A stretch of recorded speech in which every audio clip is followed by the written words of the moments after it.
So in this section, we'll start by finding the greatest common factor. In order to find the greatest common factor, we start by finding the prime factors of each number. Circle any factors that are common to all the numbers, and then multiply those common factors together to get the GCF, or greatest common factor. So let's look at this one. We'll start with 27.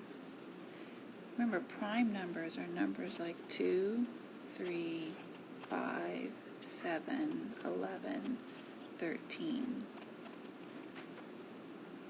So those are the numbers we want to divide by. So I'm going to divide 27 by 3, and I get 9. I'm going to divide 9 by 3, and I get 3. So that tells me that 27 is equal to 3 times 3 times 3. Now I need to look at 72. I'm going to start off to divide 72 by 2, and I get 36. I'll divide 36 by 2, and I get 18. I'll divide 18 by 2, and I get 9. I'll divide 9 by 3, and I get 3. So now I know that 72 is equal to 2 times 2 times 2 times 3 times 3. So then I look for any factors they have in common. Well, they both have 3, and they both have a 3.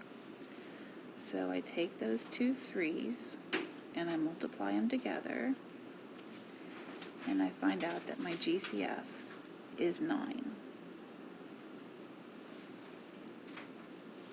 We can do the same thing if there are letters involved. We'll start with a 12, and divide it by 2, and I get 6. Divide 6 by 2, and I get 3. So I know that 12x is 2 times 2 times 3 times x. I'm going to do the same thing with the 6, and I get 2 times 3. So 6x to the third would be 2 times 3, and then x to the third means x times x times x. So we see what they have in common. Well, they both have a 2, they both have a 3, and they both have an x. So my GCF would put those together, 2 times 3 times x, or 6x.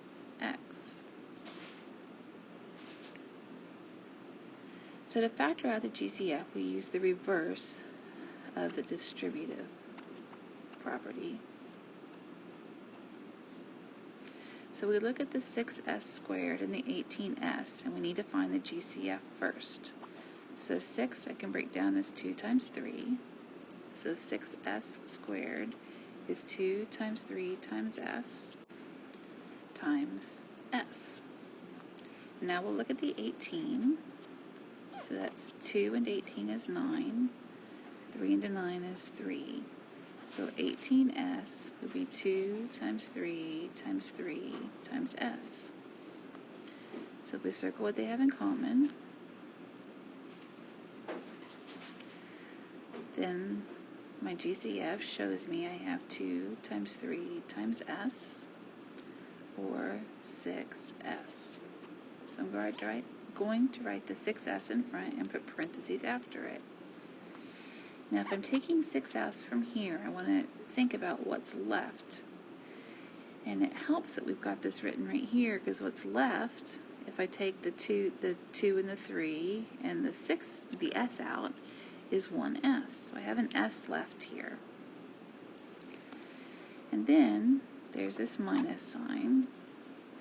And if I take a 6s out of this one, I have a 3 left. So this is factored with the greatest common factor. And I can check it. I can take 6s times s is 6s squared, and 6s times negative 3 is negative 18s. And that's what I started with, so it checks. We'll do the same thing here, only this time we have to look at all 3 pieces. So we'll start with the 16. 2 goes into 16 8 times, 2 goes into 8 4 times, 2 goes into 4 2 times. So I know that 16x cubed is 2 times 2 times 2 times 2 times x times x times x. And now we'll look at the 10x squared. So do 10, and that's 2 and 5. So 10x squared is 2 times 5 times x times x. And finally we'll look at the 6. So it's 2 and 3. So 6x is 2 times 3 times x. So now we want to see what they have in common, all three of them. Well, they all have a 2, and they all have an x.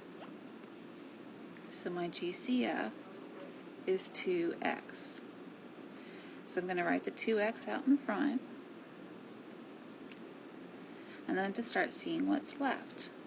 Well, if I take a 2 and an x out of the first piece, I have 3 2's and 2 x's. So I multiply those together, and I get 8x squared. And the next one, if I take out a 2 and an x, I have a 5x left. And this was plus, so I have plus 5x. And the last one, if I take out a 2 and an x, I have a 3 left. And there is a minus here, so it'll be minus 3. So this is my factored problem. And again, you can check. If you distribute, you'll end up back where we started. We'll do one more of these. So in this problem, it looks a little weird, but it works the same way. We have this as our whole first piece, 6x, x minus 2. So if I break that apart, the 6 breaks apart as 2 times 3, and then times x, and then times x minus 2. And this is my whole second piece. If I split that apart, I can't split the 7 apart, so I just have 7 times x minus 2.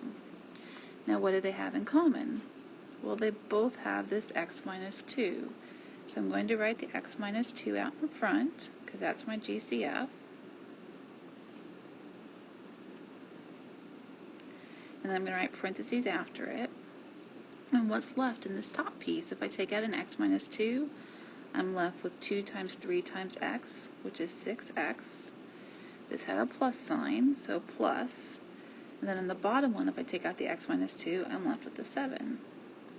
So this is my factored problem.